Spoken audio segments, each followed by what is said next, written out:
നമസ്കാരം.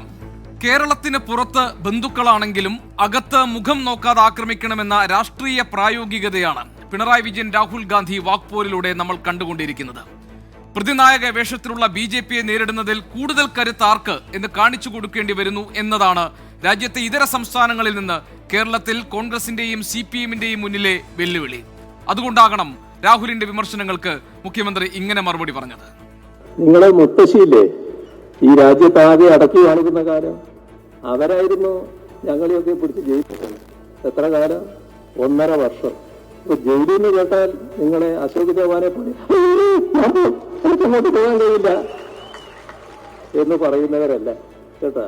രാഹുൽ ഗാന്ധി നേരത്തെ നിങ്ങൾക്കൊരു പേരുണ്ട്, ആ രീതിയിൽ തന്നെ അതിൽ നിന്ന് മാറിയിട്ടില്ല എന്നൊരവസ്ഥ ഉണ്ടാക്കരുത് കേട്ടോ.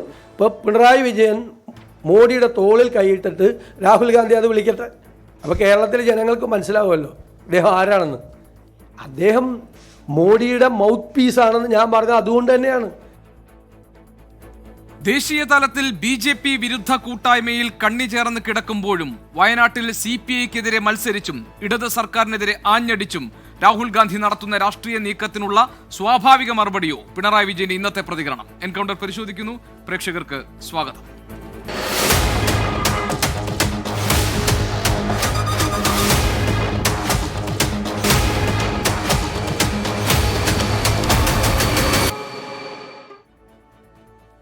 CPM-ലെ ശ്രീ P. ജയരാജൻ, കോൺഗ്രസിലെ ശ്രീ KP നൌഷാദ് അലി, BJP-യിലെ അഡ്വക്കേറ്റ് ജോർജ് കുര്യൻ എന്നിവർ ഇന്ന് എൻകൗണ്ടറിൽ പങ്കെടുക്കുന്നു. ശ്രീ KP നൌഷാദ് അലി, ഇവിടെ അതിരുവിട്ട പരാമർശങ്ങളും പ്രതികരണങ്ങളും നടത്തി രാഹുൽ ഗാന്ധി എന്നതുകൊണ്ടാണോ വളരെ ശക്തമായ ഭാഷയിൽ ഇന്ന് മുഖ്യമന്ത്രിക്ക് പ്രതികരിക്കേണ്ടി വന്നത്? പണ്ടൊരു പേരുണ്ടായിരുന്നു, BJP-ക്കാർ നിരന്തരം രാഹുൽ ഗാന്ധി വിശേഷിപ്പിക്കാൻ വേണ്ടി ഉപയോഗിച്ചിരുന്ന ആ പരിഹാസ പേര്, അതെന്നെക്കൊണ്ട് ആവർത്തിക്കരുത് എന്ന് മുഖ്യമന്ത്രി പറയാൻ ഇടയാക്കിയ സാഹചര്യത്തെ എങ്ങനെയാണ് കോൺഗ്രസ് വിലയിരുത്തുന്നത്?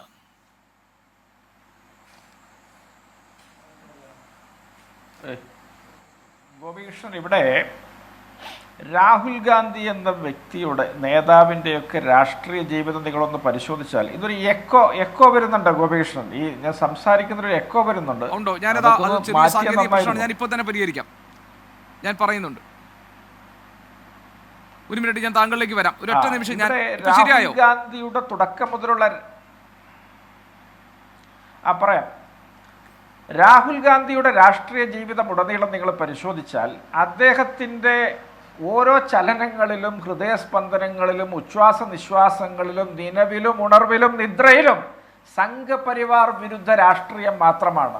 ഇന്ത്യയിൽ സംഘപരിവാർ താണ്ഡവമാടുന്ന ഇടങ്ങളിലൊക്കെ രാഹുൽ ഗാന്ധിയെ പോലെ കടന്നു ചെന്ന് ധീരമായ നിലപാടുകൾ ഉയർത്തിപ്പിടിച്ച് പ്രതിരോധം തീർത്ത മറ്റൊരു നേതാവിനെ സ്ഥായിയായിട്ട് നിങ്ങൾക്ക് വേറെ ഒരാളെ കണ്ടെത്തുക സാധ്യമല്ല. അത് കശ്മീരിൽ മുഖ്യമന്ത്രിമാരെ വീട്ടുതടങ്കലിട്ട കാലത്തായാലും RSSുകാർ മോബ് ലിഞ്ചിങ് നടത്തിയ പീഡിപ്പിച്ചു കൊന്നെറിഞ്ഞ പെൺകുട്ടികളുടെ കാര്യത്തിലായാലും മണിപ്പൂരിൻ്റെ കാര്യത്തിലായാലും CAA വിരുദ്ധ സമരത്തിൻ്റെ കാര്യത്തിലായാലും ഒക്കെ രാഹുൽ ഗാന്ധി എവിടെയും നിറഞ്ഞു നിന്നിട്ടുണ്ട്.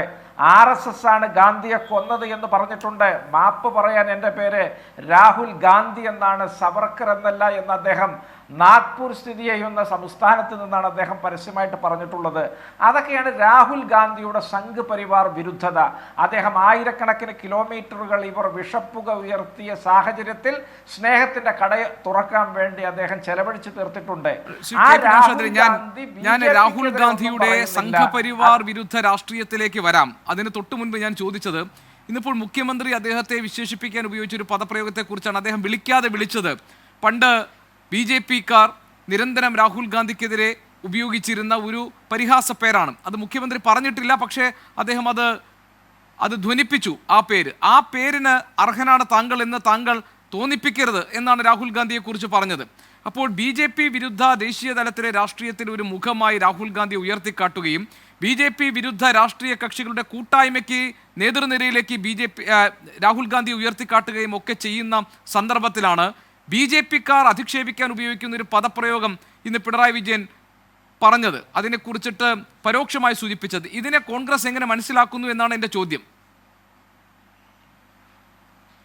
അല്ല, 1/2 മിനിറ്റ് കൂടി ഗോപികൃഷ്ണൻ കാത്തുന്ന ഞാൻ അതിലേക്കായിരുന്നു വന്നിരുന്നത്. ഇവിടെ രാഹുൽ ഗാന്ധിയെ പോലെയുള്ള ഒരാളെയാണ് ഇവിടെ പിണറായി വിജയൻ ഇത്തരത്തിൽ പരാമർശിച്ചിട്ടുള്ളത്. രാഹുൽ ഗാന്ധിയുടെ സംഘപരിവാർ വിരുദ്ധ നിലപാടുകൾക്കിടയിൽ കേരളത്തിൽ പിണറായിയും ഗോവിന്ദൻ മാഷും ഒക്കെ പറയുന്നത് അയാൾ BJPക്കെതിരെ പറയുന്നില്ല, നിലപാടെടുക്കുന്നില്ല, മണിപ്പൂരിൽ പോയിട്ടില്ല, CAAക്കെതിരെ പറയുന്നില്ല എന്നിവരെങ്ങനെ പറഞ്ഞുകൊണ്ടേയിരിക്കുകയാണ്. ഇവർക്ക് കാഴ്ചശക്തിയും കേൾവിശേഷിയും ഒന്നും ഇല്ലാത്തതിന് നാട്ടുകാരെന്ത് പഴച്ചു? ആ രാഹുൽ ഗാന്ധിയെ BJPക്കാർ പതിനായിരക്കണക്കിന് ജോലിക്കാരെ പരസഹസ്രം ശമ്പളം കൊടുത്ത് നിർത്തി ആക്ഷേപിച്ച് അവഹേളിച്ച് ഇവിടെ ജനങ്ങളുടെ മുന്നിൽ പരിഹാസ്യനാക്കാൻ വേണ്ടി ബോധപൂർവം നടത്തിയ ശ്രമങ്ങളുടെ ഭാഗമായിട്ട് അവരിട്ടൊരു പേരിനെ മുഖ്യമന്ത്രി പിണറായി വിളിക്കുന്നു എന്നുള്ളതിൽ ഞങ്ങൾക്ക് അത്ഭുതമൊന്നുമില്ല. കാരണം അദ്ദേഹം ആ ഒരു മനസ്ഥിതിയിൽ സംഘപരിവാറിന് ആനുപാതികമായിട്ട് സഞ്ചരിക്കുന്ന ഒരു വ്യക്തിയാണ്. അദ്ദേഹത്തിന് രാഹുൽ ഗാന്ധിയും കോൺഗ്രസുമാണ് മുഖ്യ എതിരാളികൾ. സംഘപരിവാർ അദ്ദേഹത്തിൻ്റെ ഒരു എതിരാളിയല്ല. അവരുടെ ദയാദാക്ഷിണ്യവും കാരുണ്യ കടാക്ഷവും ഒക്കെ പ്രതീക്ഷിച്ചാണ് അദ്ദേഹം മുന്നോട്ട് പോകുന്നത്. അദ്ദേഹം പ്രസംഗത്തിൽ പറഞ്ഞു, 1.5 വർഷം ഞങ്ങളെ ഇന്ദിരാഗാന്ധി മുത്തശ്ശി ജയിലിലിട്ടു എന്ന്. സംഘപരിവാറിൻ്റെ കൂടെ കോൺഗ്രസിനെതിരെ യുദ്ധം ഒരുമിച്ച് നടത്തിയ കാലത്തുള്ള അനുഭവമാണ് അദ്ദേഹം പറഞ്ഞത്. പ്രിയപ്പെട്ട പിണറായി വിജയൻ, ജീവിതത്തിൻ്റെ വസന്തവും ഗ്രീഷ്മവും ഹേമന്തവും ശിശിരവും അടക്കം 10 വർഷത്തിലധികം കാലം ജയിലിൽ ഹോമിച്ച പണ്ഡിറ്റ് ജവഹർലാൽ നെഹ്റുവിൻ്റെ പ്രപൗത്രനാണ് രാഹുൽ ഗാന്ധി. ഈ രാജ്യത്തിന്റെ സ്വാതന്ത്ര്യ സമരത്തിന് വേണ്ടിയായിരുന്നു. ആ നെഹ്റു തൊട്ട് 16 സംവത്സരക്കാലം. അല്ല ശ്രീ നൗഷാദ് അലി, താങ്കൾ പറയുന്നത് ഒരു രാഷ്ട്രീയ മാന്യതയുടെയും മര്യാദയുടെയും ഒക്കെ കാര്യമാണെങ്കിൽ അത് ആദ്യം ലംഘിച്ചത് രാഹുൽ ഗാന്ധിയല്ലേ? ഇപ്പോൾ ദേശീയ തലത്തിൽ BJPക്ക് എതിരായിട്ടുള്ള കൂട്ടായ്മയിൽ പരസ്പരം കൈകോർത്ത് നിൽക്കുന്നവരാണെന്ന് ആദ്യം മറന്നതും ഇവിടെ കേന്ദ്ര ഏജൻസികൾ വേട്ടയാടപ്പെട്ടവരുടെ കൂട്ടത്തിൽ എന്തുകൊണ്ട് മുഖ്യമന്ത്രി പിണറായി വിജയൻ ഉൾപ്പെട്ടില്ല? 2 മുഖ്യമന്ത്രിമാർക്ക് ജയിലിൽ പോകേണ്ടി വന്ന സാഹചര്യത്തിൽ എന്തുകൊണ്ട് എൻഫോഴ്സ്മെന്റ് ഡയറക്ടറേറ്റിനെ പോലുള്ള കേന്ദ്ര ഏജൻസികൾ അദ്ദേഹത്തെ മാത്രം ഒഴിവാക്കി? എന്ത് രഹസ്യബന്ധമാണ് അതിനുള്ളതെന്ന് പരോക്ഷമായി സൂചിപ്പിക്കുന്ന തരത്തിൽ ആദ്യം ആ മാന്യത മറികടന്ന് അതിനെ മറന്ന് പ്രവർത്തിച്ച ആളും പ്രതികരിച്ച ആളും രാഹുൽ ഗാന്ധിയല്ലേ? അതിനുള്ള മറുപടി ആയിരുന്നില്ലേ ഇന്ന് മുഖ്യമന്ത്രി നൽകിയത്? അല്ല ഗോപികൃഷ്ണൻ പറഞ്ഞത് തെറ്റായ ഒരു സ്റ്റേറ്റ്മെന്റ് ആണ്. കാരണം കഴിഞ്ഞ 2-2.5 മാസക്കാലമായിട്ട് കേരളത്തിലെ CPM നടത്തുന്ന പ്രചരണമാണിത്. അവർ ജനമധ്യത്തിൽ അപഹാസ്യരായപ്പോൾ വിഷയത്തിൽ നിന്ന് ശ്രദ്ധ തിരിക്കാനാണ് അവർ രാഹുൽ ഗാന്ധിയെ ഒറ്റതിരിഞ്ഞ് ആക്രമിച്ചത്. രാഹുൽ ഗാന്ധി കേരളത്തിൽ വന്ന് 4 ദിവസം മുമ്പ് വരെ CPMഉം ഞങ്ങളും തമ്മിൽ ബായിയാണ്, ഞങ്ങളുടെ സഹോദരന്മാരാണ് എന്ന് രാഹുൽ ഗാന്ധി പറഞ്ഞ വാർത്ത അച്ചടിച്ചു വന്നതിൻ്റെ പിറ്റേ ദിവസം രാവിലെ ആ പത്രം മുമ്പിലിരുത്തിയാണ് MV ഗോവിന്ദൻ തലേന്ന് കോഴിക്കോട് കടപ്പുറത്ത് വരെ CAAക്കെതിരെ, ഏക സിവിൽ കോഡിനെതിരെ, 370-നെതിരെ പ്രസംഗിച്ച രാഹുൽ ഗാന്ധി BJPക്കെതിരെ ഒന്നും പറയുന്നില്ല എന്ന് ആ തത്തമ്മേ പൂച്ച എന്ന മട്ടിൽ ആ വാചകം ഒഴിഞ്ഞത് ആ MV ഗോവിന്ദനും പിണറായി വിജയനുമാണ് ഇത് തുടർച്ചയായി പറഞ്ഞുകൊണ്ടേയിരിക്കുന്നത്. അങ്ങനെ പറയുമ്പോൾ അത് ക്ലാരിഫൈ ചെയ്യേണ്ട ആവശ്യം രാഹുൽ ഗാന്ധി എന്ന രാഷ്ട്രീയക്കാരനുണ്ട്. അവർ പറയുന്നത് അസത്യമാണ് എന്ന് രാഹുൽ ഗാന്ധി പറഞ്ഞില്ലെങ്കിൽ അതും അവർ ചാർജായിട്ടെടുക്കും. ആ ദൗത്യമാണ് രാഹുൽ ഗാന്ധി നിർവഹിച്ചത്. അതിനിത്ര പ്രകോപിതരായിട്ട് രാഹുൽ ഗാന്ധിക്ക് BJPയും RSSഉം കൽപ്പിച്ച് നൽകിയ പേരുകളൊക്കെ ധ്വനിപ്പിക്കുന്ന പിണറായി വിജയൻ എവിടെ നിൽക്കുന്നു എന്ന് കേരളത്തിന് കൃത്യമായിട്ട് മനസ്സിലാക്കാൻ ഇന്നത്തെ ദിവസത്തിന് സാധിച്ചു. രാഹുൽ ഗാന്ധിക്കും അദ്ദേഹത്തിൻ്റെ രാഷ്ട്രീയ നയനിലപാടുകൾക്കുമെതിരെ നിൽക്കുന്നവർ ഇന്ന് ഈ രാജ്യത്ത് സംഘപരിവാർ മാത്രമാണ്, അല്ലാത്ത ആരുമില്ല. പിണറായി വിജയനും സംഘവും നിൽക്കുമ്പോൾ അവർ സംഘപരിവാറിൻ്റെ B ടീമായി വളരെ കൃത്യമായി മാറുന്നു.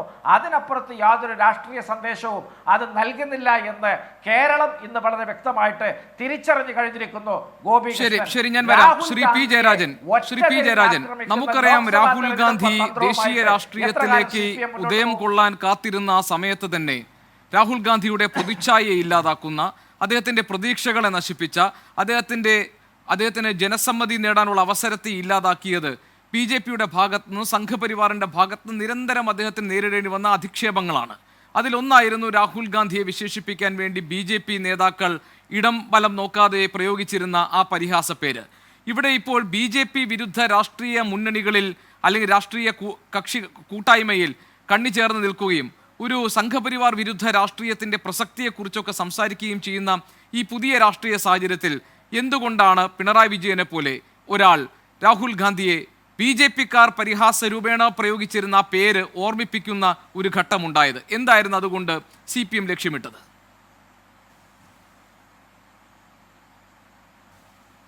ഇവിടെ ഗോപികൃഷ്ണൻ ഈ സംഘപരിവാറും മറ്റും രാഹുൽ ഗാന്ധിയെ പരിഹാസപൂർവം പല പേരും വിളിച്ചിട്ടുണ്ട്. അപ്പോൾ അത്തരത്തിലുള്ള ഒരാളല്ല താൻ, കോൺഗ്രസിൻ്റെ ഉയർന്ന നേതാവാണ്. ആ നിലക്ക് ഉയർന്ന് ചിന്തിക്കാൻ രാഹുൽ ഗാന്ധിക്ക് കഴിയുന്നില്ല എന്നുള്ള വിമർശനമാണ് സഖാവ് പിണറായി ഉന്നയിച്ചത്.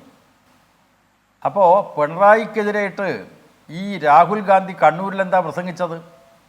എന്താ പിണറായി വിജയനെ ജയിലിൽ അടക്കാത്തതെന്നാണ്. കെജ്രിവാളിനെ ജയിലിൽ അടക്കാനുള്ള തുടക്കം കുറിച്ച പാർട്ടിയാണ് രാഹുൽ ഗാന്ധിയുടെ പാർട്ടി. ഇവിടെ നൗഷാദ് അലി ഒരു അവകാശവാദം ഉന്നയിക്കുന്നത് കേട്ടു. സംഘപരിവാറിനെതിരെ പ്രതിരോധം തീർത്ത വേറൊരു നേതാവുണ്ടോ എന്നാണ് അദ്ദേഹം ചോദിച്ചത്. ഞാൻ നൗഷാദ് അലിയോടും പ്രേക്ഷകരോടും പറയുന്നത്, നിങ്ങൾ ഈ രാഹുൽ ഗാന്ധി എപ്പോൾ ജനിച്ചത്? 1970 ജൂൺ മാസത്തിലാണെന്നാണ് എൻ്റെ ധാരണ. ആ രാഹുൽ ഗാന്ധി ജനിക്കുന്നതിന് മുമ്പേ RSSനും സംഘപരിവാറിനും എതിരായി പൊരുതിയിട്ടുള്ള നേതാവാണ് സഖാവ് പിണറായി വിജയൻ. പിണറായി വിജയൻ്റെ രാഷ്ട്രീയ ജീവിതത്തെപ്പറ്റി നിങ്ങൾ മനസ്സിലാക്കിയിട്ടുണ്ടോ? അദ്ദേഹം കേരളത്തിലെ വിദ്യാർത്ഥി പ്രസ്ഥാനത്തിന് നേതാവായിരുന്നു. ആ നേതൃപദവി ഒഴിഞ്ഞതിന് ശേഷം അദ്ദേഹം CPMൻ്റെ നേതാവായി. ആ ഘട്ടത്തിലാണ് കേരളത്തെ RSSകാർ പരീക്ഷണശാലിയാക്കി മാറ്റാനുള്ള തലശ്ശേരിയിലെ വർഗീയ കലാപം നടന്നത്. അതിനു മുമ്പേ RSSകാർ വ്യാപകമായി CPMനെതിരായിട്ട് കായികമായിട്ടുള്ള ആക്രമണങ്ങൾ നടത്തിയത്. ആ ഘട്ടത്തിൽ നൗഷാദ് അലി, നിങ്ങളുടെ നേതാവ് രാഹുൽ ഗാന്ധി ജനിച്ചിട്ടില്ല. അദ്ദേഹത്തിൻ്റെ 2ാമത്തെ വയസ്സിൽ ഇടയിലാണ്, രണ്ട് വയസ്സാകുന്നതിന് മുമ്പാണ് തലശ്ശേരിയിൽ വർഗീയ കലാപം നടന്നത്. ആ വർഗീയ കലാപത്തിൻ്റെ ഘട്ടത്തിൽ കൂത്തുപറമ്പിൻ്റെ MLA ആയിരുന്നു സഖാവ് പിണറായി വിജയൻ. അദ്ദേഹത്തോടൊപ്പം സഞ്ചരിച്ച ഒരാളാണ് ഞാൻ. ആ കലാപം പൊട്ടിപ്പുറപ്പെട്ടപ്പോൾ നിങ്ങളുടെ കോൺഗ്രസ് എവിടെയായിരുന്നു? മാളത്തിൽ ഒളിച്ചില്ലേ? നിങ്ങളുടെ നേതാവായിരുന്ന കരുണാകരനായിരുന്നു കേരളത്തിലെ പോലീസ് വകുപ്പ് കൈകാര്യം ചെയ്തിരുന്നത്. പോലീസ് വർഗീയവാദികൾക്ക് സഹായകരമായിട്ടുള്ള നിലപാട് സ്വീകരിച്ചപ്പോൾ ജനങ്ങളെ അണിനിരത്തി RSSൻ്റെ വർഗീയ കലാപ നീക്കങ്ങളെ എതിർക്കാൻ പരിശ്രമിച്ചിട്ടുള്ള ഒരു MLA ആയിരുന്നു അന്ന് സഖാവ് പിണറായി വിജയൻ. CPMൻ്റെ നേതാവാണ്. അപ്പോൾ രാഹുൽ ഗാന്ധി ജനിക്കുന്നതിന് മുമ്പ് തന്നെ RSSൻ്റെ ഭീഷണിക്കെതിരായിട്ട് നെഞ്ഞുയർത്തി പോരാടിയിട്ടുള്ള ആ നേതാവിൻ്റെ രാഷ്ട്രീയ ജീവിതം കൂടി നിങ്ങൾ പഠിക്കണം. എന്നിട്ട് രാഹുൽ ഗാന്ധി കണ്ണൂരിൽ പ്രസംഗിക്കുകയാണ്. അദ്ദേഹത്തെ എന്തുകൊണ്ട് കേന്ദ്ര സർക്കാർ ജയിലിൽ അടക്കുന്നില്ല? രാഹുൽ ഗാന്ധിയെപ്പോലെയുള്ള ഇന്ത്യ എന്ന കൂട്ടായ്മയുടെ ഒരു നേതാവ്, അഖിലേന്ത്യാ പ്രതിച്ഛായുള്ള ഒരു നേതാവ് പറയേണ്ട ഒരു കാര്യമാണോ? അപ്പോൾ അദ്ദേഹത്തിൻ്റെ നിലവാരം സംരക്ഷിക്കാതെ, നിലവാരം കാത്തുസൂക്ഷിക്കാതെ താഴ്ന്ന നിലയിലേക്ക്, സാധാരണ ഒരു കോൺഗ്രസിൻ്റെ ഒരു പ്രാദേശിക നേതാവ് പറയുന്നത് പോലെ CPM വിരോധം ഛർദ്ദിക്കുന്ന അവസരത്തിലാണ് സഖാവ് പിണറായിയുടെ ഉചിതമായ നിലയിലുള്ള പ്രതികരണം വന്നത്. അദ്ദേഹത്തിന് ദേശീയ തലത്തിൽ സംഘപരിവാരം രാഹുൽ ഗാന്ധിക്കെതിരായിട്ട് നീക്കം നടന്നപ്പോൾ അതിനെ പ്രതിഷേധിച്ചിട്ടുള്ള ഒരു നേതാവ് കൂടിയാണ് സഖാവ് പിണറായി. എൻ്റെ കൈവശമുണ്ട് അദ്ദേഹത്തിൻ്റെ ഫേസ്ബുക്ക് പോസ്റ്റിൻ്റെ കോപ്പി. ഇവിടെ 2020 രാഹുൽ ഗാന്ധിയെ കയ്യേറ്റം ചെയ്ത സംഭവം ഉണ്ടായി. ഉത്തർപ്രദേശിലെ ഹത്രാസിലേക്ക് ക്രൂരമായ പീഡനത്തിനിരയായി കൊല ചെയ്യപ്പെട്ട പെൺകുട്ടിയുടെ കുടുംബത്തെ സന്ദർശിക്കാൻ രാഹുൽ ഗാന്ധി പോയപ്പോൾ അദ്ദേഹത്തെ തടഞ്ഞു പോലീസ്, UPയിലെ പോലീസ്. അതുപോലെ തന്നെ സംഘപരിവാർ ശക്തികളും അദ്ദേഹത്തെ കയ്യേറ്റം ചെയ്യാൻ ശ്രമിച്ചു. ആ അവസരത്തിൽ അതിനെ പ്രതിഷേധിച്ചുകൊണ്ട് ഫേസ്ബുക്കിൽ പോസ്റ്റ് ചെയ്തിട്ടുള്ള നേതാവ് കൂടിയാണ് മുഖ്യമന്ത്രി സഖാവ് പിണറായി വിജയൻ. അത് ജനാധിപത്യത്തിന് വിരുദ്ധമായിട്ടുള്ള കാര്യമായി പറഞ്ഞു. പ്രതിഷേധാർഹവും അപലനീയവുമായിട്ടുള്ള കാര്യമാണ് രാഹുൽ ഗാന്ധിയെ അവിടത്തേക്ക് പോകുന്നത് വിലക്കിയിട്ടുള്ള നടപടി, കയ്യേറ്റം ചെയ്ത നടപടി എന്ന് അദ്ദേഹം പ്രതികരിച്ചു. 2023 മാർച്ച് മാസം 24-ാം തീയതി പിണറായി വിജയൻ്റെ ഫേസ്ബുക്ക് പോസ്റ്റിൽ നിന്ന് അദ്ദേഹത്തിൻ്റെ ലോക്സഭാംഗത്വം റദ്ദ് ചെയ്യുന്നതിന് വേണ്ടി കൈക്കൊണ്ടിട്ടുള്ള ധൃതി പിടിച്ച നടപടി അത് ജനാധിപത്യത്തിന് നിരക്കുന്നതല്ല എന്ന് പറഞ്ഞുകൊണ്ട് ആ BJPയുടെ നിലപാടിനെയും ശക്തമായി എതിർത്തിട്ടുള്ള നേതാവാണ് സഖാവ് പിണറായി. അപ്പോൾ രാഹുൽ ഗാന്ധി ചെയ്തിട്ടുള്ള സ്വാഗതാർഹമായിട്ടുള്ള കാര്യങ്ങളെ ഉയർത്തിപ്പിടിക്കുകയും അദ്ദേഹത്തിനെതിരായിട്ട് സംഘപരിവാർ നീക്കം നടന്നപ്പോൾ അതിനെ ശക്തമായി പ്രതിരോധിക്കുകയും ചെയ്തിട്ടുള്ള ഒരു നേതാവ് കൂടിയാണ് സഖാവ് പിണറായി. പക്ഷേ ആ രാഹുൽ ഗാന്ധി തൻ്റെ പദവിയുണ്ടല്ലോ, ഇപ്പോൾ ദേശീയ തലത്തിൽ ഇന്ത്യ എന്ന് പറയുന്ന ഒരു കൂട്ടായ്മയുടെ നേതാവാണല്ലോ രാഹുൽ ഗാന്ധി. ആ രാഹുൽ ഗാന്ധി പറയേണ്ട കാര്യമാണോ കണ്ണൂരിൽ പ്രസംഗിച്ചത്? അവിടെയാണ് പിണറായി പറഞ്ഞത്, താങ്കളുടെ മുത്തശ്ശി ഇന്ദിരാഗാന്ധി സഖാവ് AKG ലോക്സഭയിൽ വിശേഷിപ്പിച്ചതൊരു പെൺ ഹിറ്റ്ലർ ജനിക്കുന്നു എന്നാണ്. നിങ്ങളിപ്പോൾ പറഞ്ഞല്ലോ നൗഷാദ് അലി RSSനെ കൂട്ടുപിടിച്ചു എന്ന്. RSS മാത്രമാണോ? ഈ രാജ്യത്തിലെ ജയപ്രകാശ് നാരായണനെ പോലെയുള്ള ആളുകൾ അഴിമതിക്കും കോൺഗ്രസിൻ്റെ ജനാധിപത്യ വിരുദ്ധ നടപടികൾക്കുമെതിരായി പ്രതികരിച്ചപ്പോൾ അവിടെ അലഹബാദ് ഹൈക്കോടതിയുടെ വിധി പ്രകാരം ഇന്ദിരാഗാന്ധിയുടെ ലോക്സഭാംഗത്വം റദ്ദാക്കിയപ്പോൾ സ്വന്തം പ്രധാനമന്ത്രി പദവി നഷ്ടപ്പെടുമെന്ന് വന്നപ്പോൾ രാജ്യത്തിലെ ജനങ്ങളുടെ പൗരാവകാശം പോലും ഇല്ലാതാക്കിക്കൊണ്ട് അടിയന്തരാവസ്ഥ നടപ്പാക്കി. എന്തൊക്കെയാണ് അക്കാലത്ത് കോൺഗ്രസ് നടത്തിയതെന്ന് ഞാൻ ഈ ചർച്ചയിൽ പറയേണ്ട ആവശ്യമില്ല. എൻ്റെ അടുക്ക് ഉണ്ട് അതിൻ്റെ വിവരങ്ങളൊക്കെ. അപ്പോൾ അന്ന് ഇന്ദിരാഗാന്ധിയുടെ അടിയന്തരാവസ്ഥയുടെ കാലത്ത് 18 മാസം ജയിലിൽ അടക്കപ്പെട്ട ഒരു നേതാവാണ് സഖാവ് പിണറായി. അദ്ദേഹത്തോട് പറയാണ്, നിങ്ങളെ ജയിലിൽ അടക്കാത്തത് അത് മോദിയുടെയും BJPയുടെയും ഔദാര്യം കൊണ്ടാണ്. ഞാൻ നേരത്തെ പറഞ്ഞതുപോലെ രാഷ്ട്രീയ ജീവിതത്തിൻ്റെ പ്രധാനപ്പെട്ട ഭാഗങ്ങളിലെല്ലാം RSSനെതിരായിട്ട് ഹിന്ദുത്വ തീവ്രവാദത്തിനെതിരായിട്ട് പൊരുതി കയറിയിട്ടുള്ള നേതാവാണ് സഖാവ് പിണറായി. ആ പിണറായിയുടെ രാഷ്ട്രീയ ജീവിതത്തെ കൊച്ചാക്കി മാറ്റിക്കൊണ്ട് ചോദ്യം ചെയ്തപ്പോൾ സഖാവ് പിണറായി പ്രതികരിച്ചിട്ടുണ്ട് തൻ്റെ സ്വന്തം അനുഭവങ്ങൾ. ശരി, ഞാനിപ്പോൾ സംസാരിക്കുന്നത് കൂത്തുപറമ്പ് പാർട്ടി ഓഫീസിൽ നിന്നാണ്. ഈ കൂത്തുപറമ്പ് പാർട്ടി ഓഫീസിനടുത്താണ് കൂത്തുപറമ്പ് പോലീസ് സ്റ്റേഷൻ. ആ പോലീസ് ലോക്കപ്പിൽ അന്ന് നിങ്ങളുടെ ഭരണം കരുണാകരൻ പോലീസ് മന്ത്രിയായിരിക്കെ തൻ്റെ ആജ്ഞാനിവർത്തികളായിട്ടുള്ള പോലീസിനെ കൊണ്ട് അതിഭീകരമായിട്ട് തല്ലിച്ചതച്ച ഒരു MLA കൂടിയായിരുന്നു സഖാവ് പിണറായി. ഒരു MLA ആണ്. രണ്ടാം ഘട്ടത്തിൽ വരാം. ഇനി നമുക്ക് അതിൽ വേറെ ചില കാര്യങ്ങൾ കൂടി പരിശോധിക്കപ്പെടാനുണ്ട്. കാരണം ഇന്ത്യ കൂട്ടായ്മ നിലനിൽക്കുന്ന സമയത്ത് സമയം കൂടി അദ്ദേഹത്തിന് കൊടുക്കണം. നിങ്ങൾ തടസ്സപ്പെടുത്താതെ കുറച്ച് സമയം കൂടി അദ്ദേഹത്തിന് കൊടുക്കണം. നമ്മളൊക്കെ പറയുമ്പോഴാണല്ലോ നിങ്ങൾക്ക് കുരുകൊട്ടി തടസ്സപ്പെടുത്താറ്. അദ്ദേഹത്തിന് ദീർഘമായി ഉപന്യസിക്കാൻ നിങ്ങൾ ഇങ്ങനെ സമയം കൊടുക്കണം. നമ്മളൊക്കെ പറയുമ്പോഴാണല്ലോ ഗോപികൃഷ്ണൻ ഒരു വാചകം കൂടി പറഞ്ഞ് അവസാനിപ്പിക്കാൻ നൗഷാദ് അലി ഒരു 5 മിനിറ്റ് കൂടെ തുടർച്ചയായിട്ട് കൊടുക്കോ ഗോപികൃഷ്ണൻ? കാരണം നിങ്ങളുടെ മർമ്മത്തിന് അടിയേൽപ്പിക്കുമ്പോൾ ഉള്ള വെപ്രാളമാണ് നിങ്ങൾ കാണിക്കുന്നത്. എൻ്റെ ഒരു വാചകം കൂടി കേൾക്കൂ.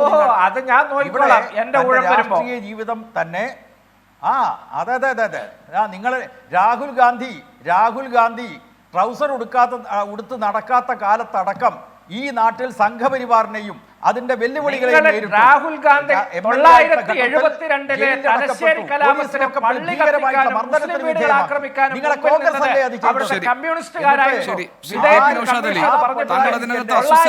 താങ്കൾക്ക് സംസാരിക്കാനുള്ള സമയം ഞാൻ തരാം. അഡ്വക്കേറ്റ് ജോർജ് കുര്യൻ ഇതിപ്പോൾ രാഹുൽ ഗാന്ധി നടത്തിയ പരാമർശങ്ങൾ അതിന് പിണറായി വിജയൻ നൽകിയ മറുപടിയിലും ആക്ഷേപം നിൽക്കുന്നത് BJP കൂട്ടുകെട്ടിനെ സംബന്ധിച്ചാണ്. അതായത് കേരളത്തിൽ BJPയുടെ മൗത്ത് പീസായി പിണറായി വിജയൻ മാറുന്നു എന്നതാണ് കോൺഗ്രസിന്റെ ആക്ഷേപം. അതായത് സംഘപരിവാർ വിരുദ്ധ രാഷ്ട്രീയം സത്യസന്ധമായി കൊണ്ടു നടക്കുന്നത് ആരാണ് എന്നത് കേരളത്തിൽ ബോധ്യപ്പെടുത്തേണ്ടി വന്ന ഒരു ഘട്ടത്തിലാണ് രാഹുൽ ഗാന്ധിക്ക് പിണറായി വിജയനെ വിമർശിക്കേണ്ടി വന്നതും പിണറായിക്ക് ഇങ്ങനെ മറുപടി പറയേണ്ടി വന്നതും. അവിടെ BJPയുടെ മൗത്ത് പീസായി പിണറായി വിജയൻ കേരളത്തിൽ പ്രവർത്തിക്കുന്നു എന്നാണ് ആക്ഷേപം. അഡ്വക്കേറ്റ് ജോർജ് കുര്യൻ, ഞാൻ വരാം. ശ്രീ P. ജയരാജൻ, ഞാൻ വരാം. Advocate George Kurian. അല്ല ഗോപികൃഷ്ണ, അത് വളരെ സിമ്പിളാണ്. ജനങ്ങൾക്ക് പെട്ടെന്ന് പിടികിട്ടും. നമ്മള് പത്രത്തിലും അതുപോലെ തന്നെ TV-യിലും കാണാറുണ്ട്.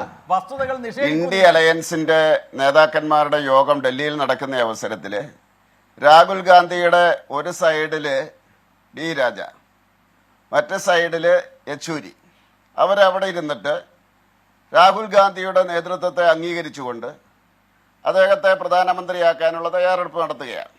ആ D. രാജയുടെ ഭാര്യ വയനാട്ടിൽ വന്നിട്ട് രാഹുൽ ഗാന്ധിക്കെതിരെ മത്സരിക്കുന്നു. ഡൽഹിയിൽ അവരോട് ചോദിച്ചാൽ അവരുടെ പ്രധാനമന്ത്രി സ്ഥാനാർത്ഥി രാഹുൽ ഗാന്ധിയാണ്. ഇവിടെ വന്ന് മത്സരിക്കുന്നു. അതുപോലെ തന്നെ അപ്പുറത്തിരിക്കുന്ന യെച്ചൂരി, ഇവർ നിരന്തരം കണ്ടുകൊണ്ടിരിക്കുന്നതല്ലേ യെച്ചൂരിയും അതുപോലെ തന്നെ രാഹുൽ ഗാന്ധിയും. അപ്പൊ രാഹുൽ ഗാന്ധിയും യെച്ചൂരിയുമായിട്ട് സംസാരിക്കാതെ ഇങ്ങനെ ഒരു സംഭവം ഉണ്ടാവില്ലല്ലോ. ഇങ്ങനെ പ്രസ്താവന ഉണ്ടാവാനും സാധ്യതയില്ല. അപ്പൊ അതുകൊണ്ട് വളരെ വ്യക്തമാണ്, BJP രാഷ്ട്രീയപരമായിട്ട് പിണറായി വിജയനെ ഞങ്ങൾ വെറുതെ വിടില്ല. പക്ഷേ നിയമപരമായിട്ട് അത് അറസ്റ്റ് ചെയ്യണോ വേണ്ടയോ എന്ന് തീരുമാനിക്കുന്നത് കോടതിയും അന്വേഷണ ഏജൻസിയുമാണ്, അല്ലെങ്കിൽ കോടതി അംഗീകരിച്ചാലേ സാധിക്കുകയുള്ളൂ. അത് ഈ നമ്മുടെ രാഹുൽ ഗാന്ധി അങ്ങനെ സംഭവിച്ചാൽ അത് BJP അല്ലല്ലോ അറസ്റ്റ് ചെയ്യുന്നത്. അന്വേഷണ ഏജൻസിയുടെ നടപടിയുടെ അടിസ്ഥാനത്തിൽ കോടതി അംഗീകരിച്ചാൽ, അരവിന്ദ് കെജ്രിവാളിന്റെ അങ്ങനെയായിരുന്നല്ലോ, അറസ്റ്റ് ചെയ്തോളാൻ പറഞ്ഞതിന് ശേഷമാണ് അറസ്റ്റ് ചെയ്തത്. അങ്ങനെ എങ്ങാനും സംഭവിച്ചാൽ ആദ്യം വന്ന് പിണറായി വിജയനെ കെട്ടിപ്പിടിച്ച് പൊട്ടിക്കരയുന്നത് രാഹുൽ ഗാന്ധി ആയിരിക്കും എന്നുള്ള കാര്യത്തിൽ വല്ല സംശയമുണ്ടോ ജനങ്ങൾക്ക്? യാതൊരു സംശയവും ഇല്ല. പിന്നെ എന്താ ഇങ്ങനെ പറയുന്നത്? കേരളത്തിലെ രാഷ്ട്രീയ സാഹചര്യമുള്ളത് ഇന്ത്യയിൽ 3 സംസ്ഥാനങ്ങളിലേ ഉള്ളൂ. കേരളം, അതുപോലെ തന്നെ ബംഗാള്, ത്രിപുര. ആ ബംഗാളിലും ത്രിപുരയിലും ഒരു ഘട്ടത്തിൽ എങ്ങനെയായിരുന്നു? അവർക്ക് തനിച്ച് മത്സരിക്കാൻ ശേഷിയുള്ള അവസരത്തിൽ ഇതേ അടവ് തന്നെയായിരുന്നു അവർ എടുത്തിരുന്നത്. ഇന്ന് കേരളത്തിൽ അവർക്ക് തനിച്ച് മത്സരിക്കാനുള്ള ഒരു ശേഷിയുണ്ട്. അത് അധികം നാൾ നീണ്ടു നിൽക്കില്ല. ഇവർ രണ്ടുപേരും ഒരുമിച്ച് മത്സരിക്കുന്ന അവസ്ഥയുണ്ടാകും. ഇത് കഴിഞ്ഞ ഇലക്ഷനിൽ നിങ്ങളുടെ നിങ്ങൾ ഒരു മുന്നണിയായിട്ട് മത്സരിക്കുമെന്ന് പറഞ്ഞപ്പോൾ ഞങ്ങളെ ആക്ഷേപിച്ചവരാണ്. അപ്പോൾ അതുകൊണ്ട് ഇവർ ജനങ്ങളെ കബളിപ്പിക്കുകയാണ്. അവിടെ ഒരുമിച്ച് കൂടുന്നവർ ഇവിടെ വന്നിട്ട് അവർ ജനങ്ങളെ കബളിപ്പിക്കുന്നു. ഈ എന്താ പറയുന്നത്, രാഹുൽ ഗാന്ധി എന്ന് പറയുന്നു, എന്തേ പിണറായി വിജയനെ അറസ്റ്റ് ചെയ്യാത്തത്? അതിൻ്റെ അകത്തൊരു രസമുണ്ട്. ജാമ്യം എടുത്ത് നടക്കുന്ന ആളാണ് രാഹുൽ ഗാന്ധി. ആ കക്ഷിയാണ് ഈ അറസ്റ്റിനെ പറ്റി പറയുന്നത്. രാഹുൽ ഗാന്ധി ഏത് കേസിലാണ് ജാമ്യം എടുത്ത് നടക്കുന്നതെന്ന് നൗഷാദ് അലിയോട് ചോദിച്ചാൽ മതി. അദ്ദേഹമാണ് ഇത് പറയുന്നത്. ഇനി അദ്ദേഹത്തെ പ്രത്യേകമായിട്ടുള്ള വാക്കുപയോഗിച്ചത് പിണറായി വിജയൻ പറഞ്ഞതുപോലെ BJP അല്ല, കോൺഗ്രസിന്റെ ഒരു ഉന്നതനായിട്ടുള്ള നേതാവ്, വലിയ വക്കീല്. അദ്ദേഹം ഇപ്പൊ SP-യിലാണ്. അദ്ദേഹം ഇവരുടെ ആ വലിയ യോഗത്തിൽ, ഏറ്റവും വലിയ യോഗത്തിൽ, പ്രവർത്തക സമിതി യോഗത്തിൽ വിളിച്ച പേരാണ് പുറത്തേക്ക് വന്നത്. സ്വാഭാവികമായിട്ട് നോർത്ത് ഇന്ത്യയിൽ മാർക്സിസ്റ്റ് പാർട്ടി ഇല്ലാത്തത് കൊണ്ട്, അവിടെ BJP ഉള്ളത് കൊണ്ട്, BJPയുടെ സാധാരണ പ്രവർത്തകർ പറഞ്ഞു കാണും, അത് കേട്ട് ജനങ്ങൾ പറഞ്ഞിട്ടുണ്ടാകും. ഏതായാലും കോൺഗ്രസിൽ നിന്ന് വന്ന അദ്ദേഹത്തിന്റെ കഴിവ് കണ്ടിട്ട് വന്ന ആ ഒരു പരാമർശമാണ്. പിന്നെ നൗഷാദ് അലി പറഞ്ഞു സുപ്രീം കോടതി പറഞ്ഞിട്ടും മാപ്പ് പറഞ്ഞില്ല. അധികം താമസിക്കാതെ പിണറായി വിജയന് രാഹുൽ ഗാന്ധിയെ പോയി കെട്ടിപ്പിടിച്ച് പൊട്ടിക്കരയേണ്ടി വരും. കാരണം നമ്മുടെ A.A. റഹീമൊക്കെ പോയില്ലേ, ആ അപകീർത്തി കേസിൽ അദ്ദേഹത്തെ ശിക്ഷിച്ച അവസരത്തിൽ മാർക്സിസ്റ്റ് പാർട്ടിയുടെ P. ജയരാജൻ പറഞ്ഞതുപോലെ മാർക്സിസ്റ്റ് പാർട്ടിയുടെ A.A. റഹീമൊക്കെ പോയില്ലേ അദ്ദേഹത്തെ കെട്ടിപ്പിടിക്കാൻ വേണ്ടി, അദ്ദേഹത്തിന് പിന്തുണ പ്രഖ്യാപിക്കാൻ വേണ്ടി. അതുകൊണ്ട് തീർച്ചയായിട്ടും യെച്ചൂരിയും അതുപോലെ തന്നെ രാഹുൽ ഗാന്ധിയും കൂടെ ഇരുന്നൊരു തീരുമാനം എടുത്തിരിക്കുന്നു. എന്താണത്? കേരളത്തില് ഇടതുപക്ഷത്തിന് അനുകൂലമായിട്ടുള്ളൊരു അന്തരീക്ഷം ഉണ്ടാക്കുക. അതിന്റെ ഭാഗമായിട്ടാണ് രാഹുൽ ഗാന്ധി ഇവിടെ വന്ന് ഇങ്ങനെ പ്രസ്താവന ഇറക്കിയത്. എന്താ അതുകൊണ്ടുള്ള ഗുണം? അഖിലേന്ത്യാ അടിസ്ഥാനത്തിൽ വലിയ ചർച്ചയായി പിണറായി വിജയൻ വലിയ രക്തസാക്ഷിയാകാൻ പോകുന്നു. ആ രീതിയിലേക്ക് മാറ്റുകയാണ്. ഇത് നിങ്ങൾക്ക് അങ്ങനെ ചെയ്യണമെങ്കിൽ, കോൺഗ്രസ്സുകാർക്ക് ഇവിടെ ഇടതുപക്ഷത്തിന് കുറച്ച് സീറ്റ് കൂടുതൽ കിട്ടണമെങ്കിൽ നിങ്ങളങ്ങ് തീരുമാനിച്ചാൽ പോലെ. ഇത്ര സീറ്റ്, 5 സീറ്റ് കോൺഗ്രസ്, 5 സീറ്റ് ഇടതുപക്ഷം, ഇങ്ങനെ മത്സരിച്ചെന്തിനാണ് ജനങ്ങളെ കബളിപ്പിക്കുന്നത്? ഇലക്ഷന്റെ പ്രചരണത്തിന്റെ അവസാന ഘട്ടത്തിൽ ഈ ഇടതുപക്ഷത്തിന് അനുകൂലമായിട്ടുള്ളൊരു അന്തരീക്ഷം ഉണ്ടാക്കാൻ വേണ്ടി യെച്ചൂരിയും അതുപോലെ തന്നെ രാഹുൽ ഗാന്ധിയും കൂടെ തീരുമാനിച്ചു ചെയ്തതാണ്. ഇതുപോലെ തന്നെയാണ് കഴിഞ്ഞ അസംബ്ലി ഇലക്ഷനിൽ ശിവൻകുട്ടിയെ ജയിപ്പിക്കാൻ വേണ്ടി പോയത് K. മുരളീധരൻ. അദ്ദേഹം ആവശ്യപ്പെട്ടത് ശിവൻകുട്ടിയെ ജയിപ്പിക്കണം. നാട്ടിലെ ജനങ്ങൾ ചോദിച്ചു, ശിവൻകുട്ടിയെ നല്ല ഒന്നാം തരം വസ്തുവാണല്ലോ ഈ ശിവൻകുട്ടിയെ ജയിപ്പിക്കാമെങ്കിൽ പിന്നെ എന്തുകൊണ്ട് ബാക്കിയുള്ളവരെ ജയിപ്പിച്ചുകൂടാ എന്ന് ജനങ്ങൾ ചിന്തിച്ചു. അതുകൊണ്ടാണ് 2019 സീറ്റ് UDF-ന് നിയമസഭയിലെ 40 സീറ്റായത്. അപ്പൊ അതുകൊണ്ട് നിങ്ങൾ കൂടി ഇരുന്നിട്ട് ഒരു തീരുമാനം എടുക്കുന്നു, അതിവിടെ കൊണ്ടുവന്നിട്ട് LDF-ന് അനുകൂലമാക്കാൻ വേണ്ടി ഒരു വലിയ പ്രസ്താവന നടക്കുന്നു. അതല്ലേ നടക്കുന്നത്? നിങ്ങൾക്ക് അവിടെ പിന്തുണ വേണമെങ്കിൽ, ഇടതുപക്ഷത്തിന്റെ പിന്തുണ വേണമെങ്കിൽ ഇതുപോലെയുള്ള ചക്കളത്തി പോരാട്ടം വേണോ? നിങ്ങൾക്ക് നേരിട്ട് പറഞ്ഞാൽ പോരെ? ബംഗാളിലെയും ത്രിപുരയിലെ പോലെ നിങ്ങൾ ഒരുമിച്ചങ്ങ് മത്സരിച്ചാൽ പോരെ? അല്ലെങ്കിൽ തമിഴ്നാട്ടിലെ പോലെ മത്സരിച്ചാൽ പോരെ? രാഹുൽ ഗാന്ധി ഇത് ബംഗാളിൽ പറയോ, ഇത് ത്രിപുരയിൽ പറയോ, ഇത് തമിഴ്നാട്ടിൽ പറയോ, ഏതെങ്കിലും സ്റ്റേറ്റിൽ പറയോ? ഇല്ലല്ലോ. അപ്പോൾ അതുകൊണ്ട് കേരളത്തിൽ ഇടതുപക്ഷത്തിന് അനുകൂലമായിട്ടുള്ള അന്തരീക്ഷം ഉണ്ടാക്കാൻ വേണ്ടി, ഇടതുപക്ഷത്തിന് കൂടുതൽ സീറ്റ് കിട്ടാൻ വേണ്ടി യെച്ചൂരിയും രാഹുൽ ഗാന്ധിയും കൂടെ കൂടിയിരുന്നിട്ട് ഒരു തീരുമാനമെടുത്തിട്ട് അതിവിടെ ഒന്ന് പ്രഖ്യാപിച്ചിരിക്കുകയാണ്. അത് അതിന്റെ ബുദ്ധി എനിക്കറിയില്ല.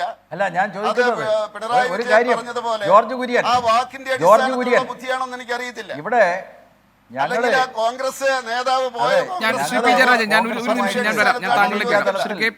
ശ്രീ കെ പി ഞാൻ ഒരു മിനിറ്റ് ഞാൻ വരാം. ശ്രീ കെ പി നൗഷാദ് അലി, അതായത് യഥാർത്ഥത്തിൽ ശ്രീ കെ പി നൗഷാദ് അലി, യഥാർത്ഥത്തിൽ ഈ കഴിഞ്ഞ രണ്ടുപേരുടെയും പ്രതികരണങ്ങൾ നോക്കിക്കഴിഞ്ഞാൽ രാഹുൽ ഗാന്ധി പറഞ്ഞതും ഇന്നിപ്പോൾ പിണറായി വിജയൻ പറഞ്ഞ മറുപടിയും ഒക്കെ നോക്കുമ്പോൾ അതിനകത്തുള്ള യഥാർത്ഥത്തിലുള്ള രാഷ്ട്രീയ ചോദ്യം, സംഘപരിവാര രാഷ്ട്രീയത്തെ നെഞ്ചൂക്കോടെ എതിർക്കുന്നത് ആരാണ് കേരളത്തിൽ?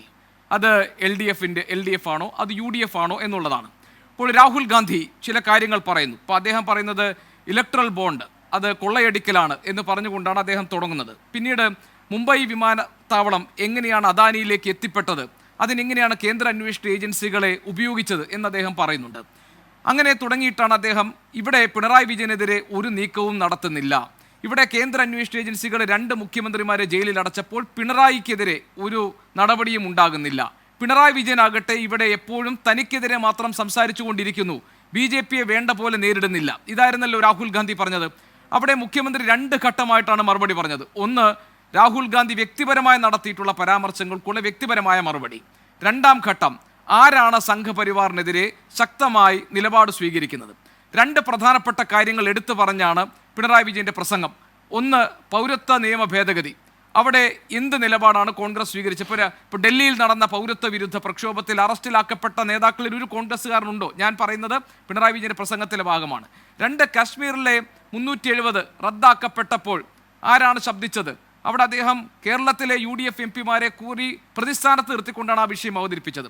അങ്ങനെ ഈ രാജ്യത്തെ മുസ്ലിം ന്യൂനപക്ഷത്തെ ആശങ്കയിലാക്കുന്ന ഒരു പ്രധാനപ്പെട്ട വിഷയത്തിൽ നിലപാട്, ഇപ്പോൾ രാമക്ഷേത്രത്തിൻ്റെ കാര്യവും അദ്ദേഹം പറഞ്ഞു, നിലപാട് പ്രഖ്യാപിച്ച് ഒരു രാഷ്ട്രീയ നിലപാട് എടുക്കാൻ, ശക്തമായി അത് പറയാൻ കോൺഗ്രസിന് കഴിഞ്ഞിട്ടില്ല എന്ന വിമർശനം ഉന്നയിച്ചുകൊണ്ടാണ് സംഘപരിവാറിനെതിരെ ഞങ്ങൾ നിലപാടെടുക്കുന്നു എന്ന് അദ്ദേഹം സ്ഥാപിക്കാൻ ശ്രമിച്ചത്. ഇതാണ്, ഈ കോണ്ടെക്സ്റ്റിലാണല്ലോ രാഹുൽ ഗാന്ധി നടത്തിയ പരാമർശങ്ങളെ മുഴുവൻ മനസ്സിലാക്കേണ്ടതും, അല്ലെങ്കിൽ അതിനെ നമ്മൾ അതിനെ ആ അർത്ഥത്തിൽ അതിനകത്തെ രാഷ്ട്രീയം എവിടെ കിടക്കുന്നു എന്ന് പരിശോധിക്കേണ്ടത്. ഗോപികൃഷ്ണൻ, ഞാനിതിന് മറുപടി പറയുമ്പോൾ താങ്കൾ ഇടയ്ക്ക് തടസ്സപ്പെടുത്തരുത്. നിങ്ങൾ CPM-ൻ്റെയും BJP-യുടെയും പ്രതിനിധികളോട് കാണിക്കുന്ന സൗമനസ്യത്തിൻ്റെ ഒരു 10-1 എന്നോട് കാണിക്കണം എന്ന് ആദ്യമേ ഞാൻ പറയാണ്. ഇവിടെ 1970-കൾ തൊട്ടുള്ള രാഷ്ട്രീയം ഇവിടെ പറഞ്ഞു. ഞാൻ നിങ്ങളുടെ ചോദ്യത്തിലേക്ക് വരാം, അതിന് മുമ്പ് അതൊന്ന് പറയണമല്ലോ. ഇവിടെ വിധേയത്തിൽ കമ്മീഷൻ്റെ റിപ്പോർട്ടുണ്ട് തലശ്ശേരി കലാപത്തെക്കുറിച്ച്. ഇവിടുത്തെ CPM-കാരൻ പള്ളി പൊളിക്കാനും മുസ്ലിം കുടുംബങ്ങളെ ആക്രമിക്കാനൊക്കെ മുമ്പിൽ നിന്നതിൻ്റെ വിസ്തരിച്ച കഥകൾ അതിനകത്തുണ്ട്. കുടുംബങ്ങളെ കൊള്ളയടിച്ച് ബസ് മുതലാളിമാരും കെട്ടിട ഉടമകളും ആയ CPM മുതലാളിമാരെയും നമുക്ക് ചൂണ്ടിക്കാണിച്ച് തരാൻ കഴിയും ആ നാട്ടിൽ ചെന്നാൽ. അത് കഴിഞ്ഞ് 1975 തൊട്ട് സംഘടനാ കോൺഗ്രസും സോഷ്യലിസ്റ്റ് പാർട്ടികളും പിന്നെ ലയിച്ചു ചേർന്ന് ജനസംഘത്തോടൊപ്പം ചേർന്നുണ്ടാക്കിയ ജനതാ പാർട്ടിയുടെ കൂടെ ചേർന്നാണ് രാഷ്ട്രീയം. 1977 കൂത്തുപറമ്പിൽ ജനസംഘം ഉൾപ്പെടുന്ന ജനതാ പാർട്ടി LDF സഖ്യത്തിൻ്റെ സ്ഥാനാർത്ഥിയായിട്ട് പിണറായി വിജയനും അന്നത്തെ അവിഭക്ത കണ്ണൂർ ജില്ലയിലെ ഉദുമയിലെ ഈ സഖ്യത്തിൻ്റെ സ്ഥാനാർത്ഥിയായിട്ട് KG മാരാരും ഒക്കെ മത്സരിച്ചതാണ്. അന്ന് LK അദ്വാനി വന്ന് പാലക്കാട്ടെ ലോക്സഭാ തെരഞ്ഞെടുപ്പ് കൺവെൻഷൻ ഉദ്ഘാടനം ചെയ്തതാണ്. അപ്പൊ ഇങ്ങനെയൊക്കെ പടുത്തുയർത്തപ്പെട്ട രാഷ്ട്രീയമാണ് പിണറായി വിജയന്റേത്. പിന്നെ രാജൻ കേസിൽ കുറെ കണ്ണീരൊഴുക്കി അദ്ദേഹം നേതാവായിട്ടുണ്ട്. അദ്ദേഹം ഭരണത്തിലെത്തിയപ്പോൾ 8 ആളെയാണ് പോയിന്റ് ബ്ലാങ്കിൽ മാവോവാദി എന്ന് പറഞ്ഞ് ചുട്ട് തള്ളിയത് ഈ പറഞ്ഞ രാജൻ കേസിൽ കണ്ണീരൊഴുക്കി നേതാവായ പിണറായി വിജയൻ. ഈ പിണറായി വിജയന്റെ കാലത്താണ് UAPA നിയമം പുതുതായിട്ട് പരിഷ്കരിച്ചപ്പോൾ ആദ്യമായിട്ട് കോഴിക്കോട്ടങ്ങാടിയിൽ അത് പ്രയോഗിച്ചുകൊണ്ട് ഇന്ത്യയിൽ അതിൻ്റെ നാടമുറിച്ച് ഉദ്ഘാടനം ചെയ്യപ്പെട്ടത്. ആ പിണറായി വിജയനെയൊക്കെ സംഘപരിവാർ വിരുദ്ധ രാഷ്ട്രീയത്തിൻ്റെ ആളാക്കി ചിത്രീകരിക്കുന്നതിന് ജനങ്ങൾ വിലയിരുത്തിക്കൊള്ളും. ഇനി നിങ്ങൾ പറഞ്ഞ ചോദ്യമുണ്ടല്ലോ, കേരളത്തിലേക്ക് നിങ്ങൾ വാ. ഈ തെരഞ്ഞെടുപ്പിൻ്റെ വാതിക്കൽ എത്തി നിൽക്കുമ്പോൾ ഇവിടെ ശൈലജ ടീച്ചർ മട്ടന്നൂർ സ്റ്റേഷനിൽ ഒരു കേസ് കൊടുത്തിട്ടുണ്ട്, അധിക്ഷേപിച്ചു എന്ന് പറഞ്ഞിട്ട്. 23 ദിവസമായി ഇന്നേക്ക് ഒരു പ്രതിയെ പ്രതിയെയും കണ്ടുപിടിച്ചിട്ടില്ല, ഐഡന്റിഫൈ ചെയ്തിട്ടില്ല. എന്നാൽ BJP-ക്കാര് നരേന്ദ്രമോദിയുടെ അന്തസ്സിന് ഹാനിയുണ്ടാക്കി എന്ന് പറഞ്ഞ കേസില് പാലോടിലും ഇങ്ങ് കോഴിക്കോട് മെഡിക്കൽ കോളേജിലും ഒക്കെ പ്രതികളുടെ പേരും വിലാസവും ഉൾപ്പെടെ രേഖപ്പെടുത്തി 171G-യും 153-യും പോലീസ് ആക്ട് 120 ഒക്കെ ചുമത്തി ഇവിടെ ചാർജ് ചെയ്യപ്പെട്ട് കഴിഞ്ഞു. ഇവിടെ മുസ്ലിങ്ങളുടെ കാര്യമാണല്ലോ പിണറായി വിജയൻ പറയുന്നത്. പിണറായി വിജയനും കേരളത്തിലെ കമ്മ്യൂണിസ്റ്റ് പാർട്ടിക്കും കേൾവി ശക്തിയില്ല, കാഴ്ച ശക്തിയില്ല. നമുക്ക് എന്ത് ചെയ്യാൻ പറ്റും? CAA-യുടെ കാര്യത്തിൽ കോഴിക്കോട് കടപ്പുറത്ത് രാഹുൽ ഗാന്ധി പ്രസംഗിച്ചിട്ട് മണിക്കൂറുകളാവുന്നേ ഉള്ളൂ. രാഹുൽ ഗാന്ധി ആസാമിലെ പ്രഭവ കേന്ദ്രത്തിൽ പ്രസംഗിച്ചത് ജാഹെ കുച്ച് ഭി ഹോ ജായ് CAA നഹി ഹോഗ എന്നാണ്. കേരളത്തിൽ CAA-ക്കെതിരെ പിണറായി വിജയന്റെ എത്ര DCC പ്രസിഡന്റാണ് എന്നുള്ളതിന്റെ എത്ര MLA-മാരാണ് എന്ന് ഞാൻ പറയാം. ഇനി ഏക സിവിൽ കോഡ് 2012 വരെ ഏക സിവിൽ കോഡിന് വേണ്ടി രാജ്യത്ത് നിലകൊണ്ടവരായിരുന്നു കമ്മ്യൂണിസ്റ്റുകാർ. ഇസ്ലാമിക ശരീഅത്ത് കാലഹരണപ്പെട്ടതാണ്, അത് തിരുത്തി എഴുതണം. 6-ാം നൂറ്റാണ്ടിലെ പ്രാകൃത മതമെന്ന് ഇസ്ലാമിനെ ആക്ഷേപിച്ചത് BJP-ക്കാരല്ല, കോഴിക്കോട്ടെ പിന്നെ CPM-ന്റെ ജില്ലാ കമ്മിറ്റി ഏതാനും മാസങ്ങൾക്ക് മുമ്പാണ്. CPM-ന്റെ നിലപാടാണത്. അവരാണ് ഇന്ന് വോട്ട് കിട്ടാൻ വേണ്ടി ഇങ്ങനെയൊക്കെ പറഞ്ഞ് മുന്നോട്ട് വരുന്നത്.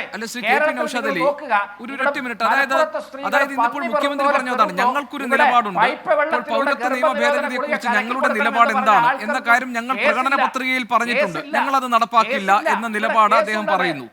കശ്മീർ വിഷയത്തിൽ, അയോധ്യ രാമക്ഷേത്രത്തിന്റെ വിഷയത്തിൽ ഞങ്ങൾക്കൊരു സുവ്യക്തമായ നിലപാടുണ്ട്. എന്തുകൊണ്ടാണ് ഇപ്പോൾ അദ്ദേഹത്തിന്റെ പ്രസംഗത്തിൽ ഒരു ഭാഗം അദ്ദേഹം പറയുന്നത് ഇപ്പോൾ ഈ പൗരത്വ വിഷയത്തിൽ യോജിച്ചുള്ള പ്രക്ഷോഭത്തിൽ നിന്ന് കോൺഗ്രസ് വിട്ടുനിൽക്കുന്നു.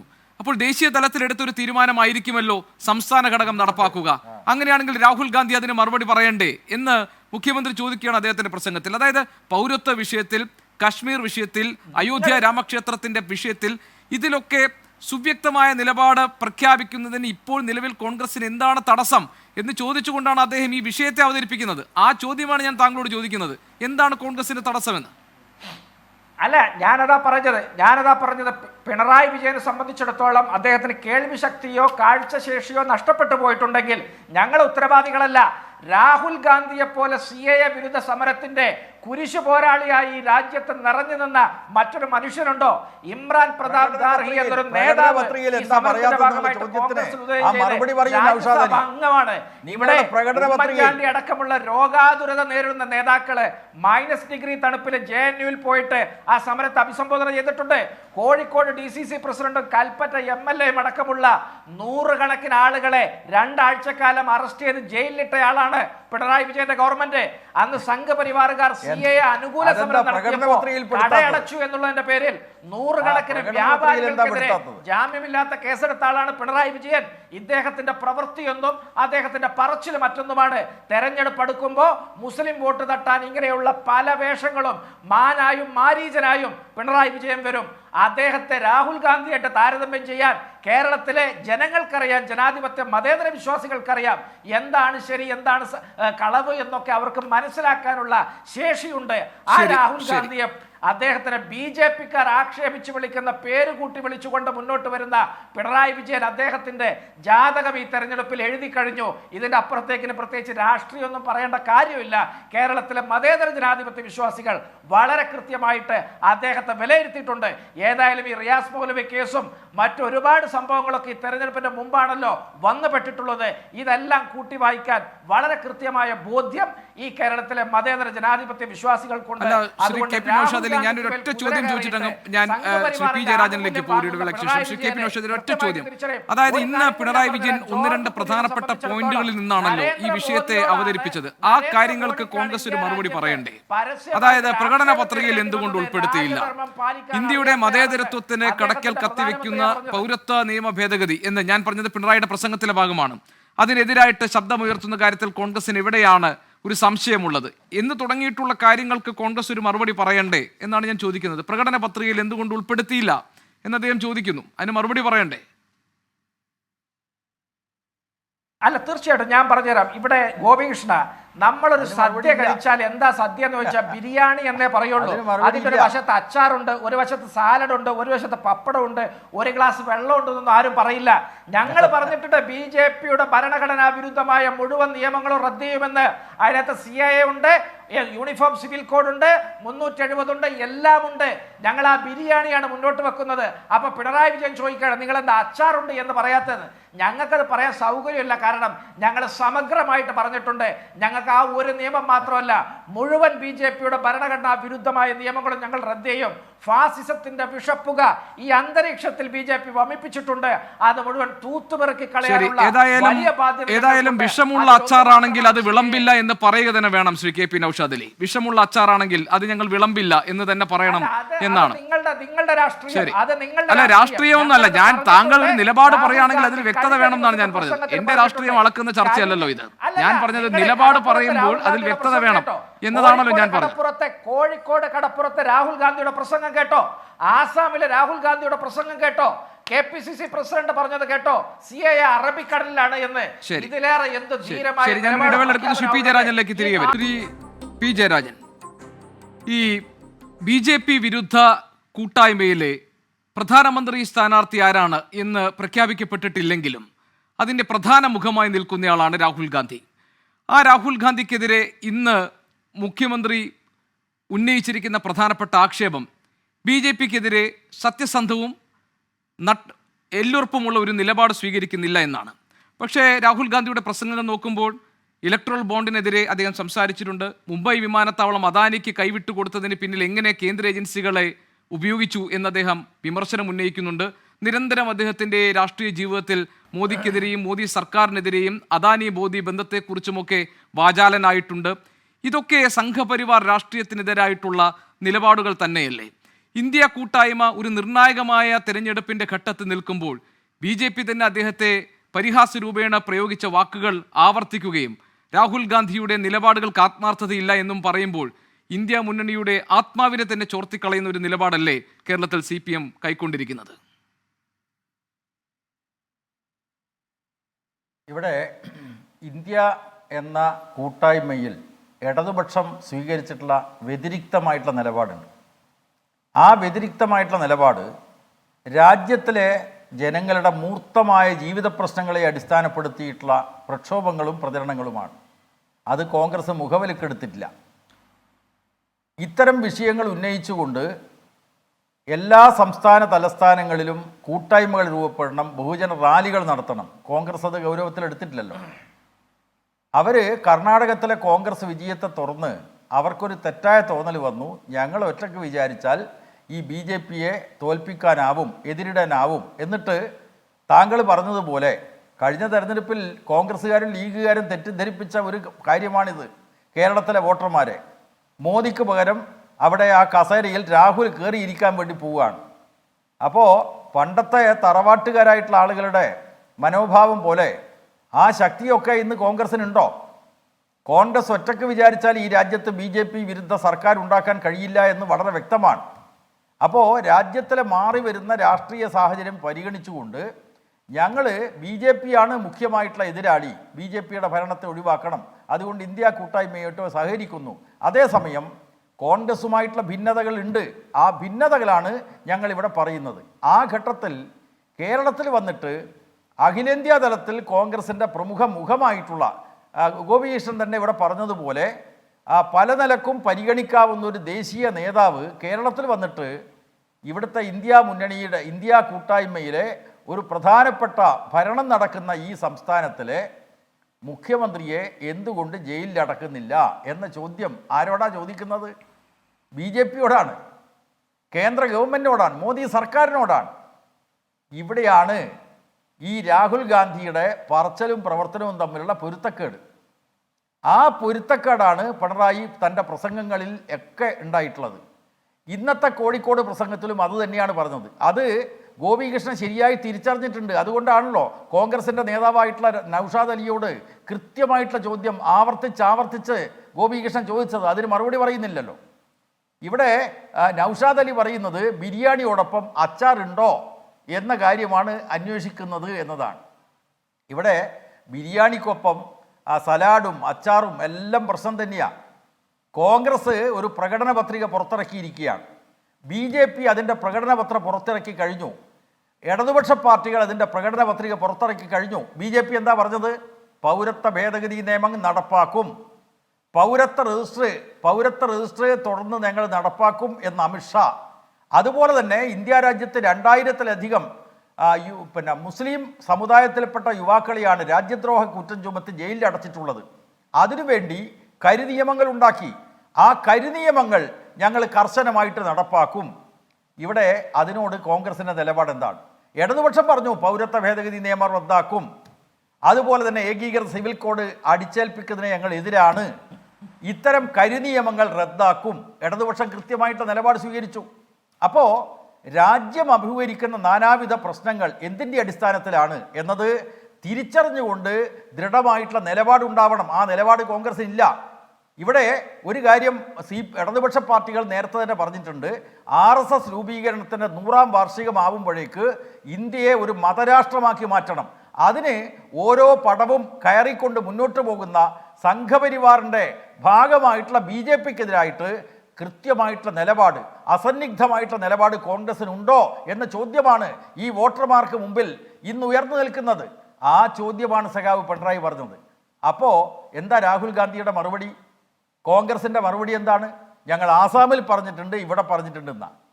ഇവിടെ ജനങ്ങൾക്ക് മുമ്പിൽ, വോട്ടർമാർക്ക് മുമ്പിൽ ഒരു മാനിഫെസ്റ്റോ വെക്കുന്ന അവസരത്തിൽ ഈ രാജ്യത്ത് മുഖ്യമായിട്ടൊരു വിഷയമാണല്ലോ മതരാഷ്ട്രത്തിലേക്ക് ഈ രാജ്യത്തെ മാറ്റിയെടുക്കാൻ വേണ്ടി സംഘപരിവാർ പരിശ്രമിക്കുന്ന ഘട്ടത്തിൽ അതിൻ്റെ അടിസ്ഥാനം പൗരത്വമാണല്ലോ.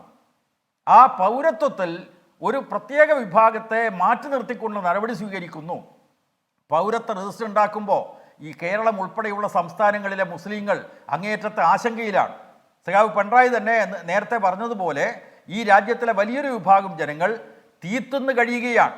അത്തരമൊരു സാഹചര്യത്തിൽ പ്രതീക്ഷയുണ്ടാവേണ്ട കോൺഗ്രസിൻ്റെ പ്രകടന പത്രികയിൽ അതെല്ലാം ഒഴിവാക്കപ്പെടുന്നു എന്ന് പറഞ്ഞാൽ തീർച്ചയായിട്ടും അത് ഈ അച്ചാറ് പോലെയുള്ള ഒരു കാര്യം മാത്രമല്ല.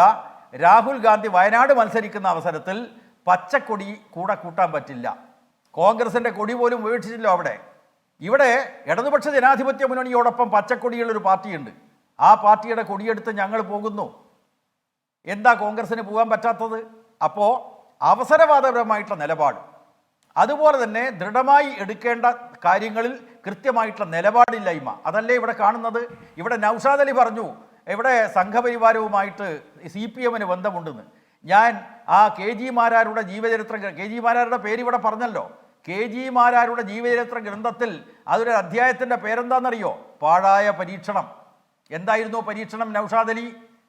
എന്താണ് ആ പരീക്ഷണം? ജോർജ് കുര്യൻ നിങ്ങൾ പറയൂ. KG മാരാരുടെ ജീവചരിത്ര ഗ്രന്ഥത്തിൽ കൃത്യമായി പറഞ്ഞിട്ടുണ്ട് കോൺഗ്രസും ലീഗും BJPയും ഈ കേരളത്തിലെ നിയമസഭയിൽ സീറ്റ് നേടാൻ വേണ്ടി നടത്തിയിട്ടുള്ള രഹസ്യ കച്ചവടം CPM-നെ സംബന്ധിച്ചോ ഇടതുപക്ഷത്തെ സംബന്ധിച്ചോ ഞങ്ങൾക്ക് കൃത്യമായി നെഞ്ഞത്ത് കൈവച്ചു പറയാൻ കഴിയും. പഴയ RSSൻ്റെ ജനസംഘവുമായിട്ടോ RSS പിന്നീട് രൂപീകരിച്ച BJPയുമായിട്ടോ ഒരു തരത്തിലുള്ള രാഷ്ട്രീയ കൂട്ടുകെട്ടും ഉണ്ടാക്കാത്ത പ്രസ്ഥാനമാണ് CPIM, ഇടതുപക്ഷ ജനാധിപത്യ മുന്നണി. അപ്പോൾ അതുകൊണ്ട് ഞങ്ങൾക്ക് കൃത്യമായിട്ടുള്ള നിലപാടുണ്ട്. ഇലക്ട്രൽ ബോണ്ടിൻ്റെ കാര്യത്തിലും ഇടതുപക്ഷത്തിന് കൃത്യമായിട്ടുള്ള നിലപാടുണ്ട്. ആ ബോണ്ട് വഴി പണം സമാഹരിക്കില്ല, കോർപ്പറേറ്റുകളുടെ പണം ഞങ്ങൾക്ക് വേണ്ട. അതേസമയം എന്താ ഈ നൗഷാദ് അലിയുടെ പാർട്ടിയായിട്ടുള്ള കോൺഗ്രസ് സ്വീകരിച്ച സമീപനം? രാഹുൽ ഗാന്ധി ഇലക്ട്രൽ ബോണ്ടിനെതിരായിട്ട് ഇപ്പം പ്രസംഗിക്കുന്നുണ്ട്. എന്തേ നിങ്ങൾ വാങ്ങിക്കില്ല എന്ന് തീരുമാനിക്കാതിരുന്നത്? BJPയും കോൺഗ്രസും ഒരേപോലെ ഇലക്ട്രൽ ബോണ്ട് നിയമത്തിൻ്റെ ഗുണഭോക്താക്കളാണ്. കോർപ്പറേറ്റുകളുടെ പണം, ആ പണം നക്കി തിന്നിട്ട് ഈ രാജ്യത്ത് ജനാധിപത്യത്തെ പറ്റി പ്രസംഗിക്കുക. വോട്ടർമാർക്ക് പണം തിരഞ്ഞെടുക്കപ്പെട്ടാലോ MLA-മാരെയും MP-മാരെയും ചാക്കിലാക്കാൻ വേണ്ടി, കൂറുമാറ്റം നടത്താൻ വേണ്ടി 100 കോടിയോളം ഉറുപ്പിക ഓരോരുത്തർക്കും കൊടുക്കുന്ന ഒരു ദുസ്ഥിതി ഈ രാജ്യത്തുണ്ടായിരിക്കുന്നു. എവിടുന്നാണ് BJPക്ക് പണം? അത് കോർപ്പറേറ്റുകളുടെ പണമാണ്. അപ്പോൾ ജനാധിപത്യത്തെ പണാധിപത്യമാക്കി മാറ്റാൻ ശ്രമിക്കുന്ന ഈ ദുസ്ഥിതി ഉണ്ടായപ്പോൾ, അത്തരമൊരു നിയമം ഈ രാജ്യത്ത് വന്നപ്പോൾ കോൺഗ്രസിന് എതിർക്കാൻ തോന്നാതെ എന്തുകൊണ്ടാണ്? അവിടെയാണ് നിലപാടില്ലാത്തൊരു പാർട്ടിയായിട്ട് കോൺഗ്രസ് അധപ്പതിച്ചിരിക്കുന്നു. അവിടെയാണ് ഓരോ കാര്യത്തിലും കൃത്യമായിട്ടുള്ള നിലപാടുള്ള ഇടതുപക്ഷം വോട്ടർമാരുടെ മുമ്പിൽ നിൽക്കുന്നു. അതുകൊണ്ട് ജനങ്ങൾ BJPക്കെതിരായിട്ടുള്ള പോരാട്ടത്തിൽ ഇടതുപക്ഷത്തെയാണ് 1ാം സ്ഥാനം നൽകി പരിഗണിക്കേണ്ടത്. ഇതാണ് ഞങ്ങൾ പറയുന്നത്. അത് കൃത്യമായിട്ടുള്ള നിലപാടാണ്. ആ നിലപാട് കേരളത്തിലെ പ്രബുദ്ധരായിട്ടുള്ള വോട്ടർമാർ അംഗീകരിക്കും എന്നാണ് ഞങ്ങൾ കണക്കാക്കുന്നത്. ശ്രീ അഡ്വക്കേറ്റ് ജോർജ് കുര്യൻ, കേരളത്തെ സംബന്ധിച്ച് കേരളത്തിൻ്റെ ഒരു തെരഞ്ഞെടുപ്പ് ചരിത്രവും രാഷ്ട്രീയ ചരിത്രവും നോക്കിക്കഴിഞ്ഞാൽ ഇരു മുന്നണികളിലേക്കുമായി കേന്ദ്രീകരിക്കപ്പെടുന്ന രാഷ്ട്രീയമാണ് നമ്മൾ കണ്ടിട്ടുള്ളത്. ഇപ്പോൾ കഴിഞ്ഞ തവണ BJPക്ക് വളരെ അനുകൂലമായ ഒരു സാഹചര്യം ഉണ്ടായിരുന്നു. ശബരിമല പോലെയുള്ള വിഷയമൊക്കെ ചർച്ച ചെയ്യപ്പെട്ട ഒരു സാഹചര്യം. അവിടെ പോലും BJPക്ക് കേരളത്തിൽ പാർലമെന്റിലേക്ക് ഒരു അംഗത്തെ അയക്കാൻ കഴിയാത്ത സാഹചര്യം ഉണ്ടായി.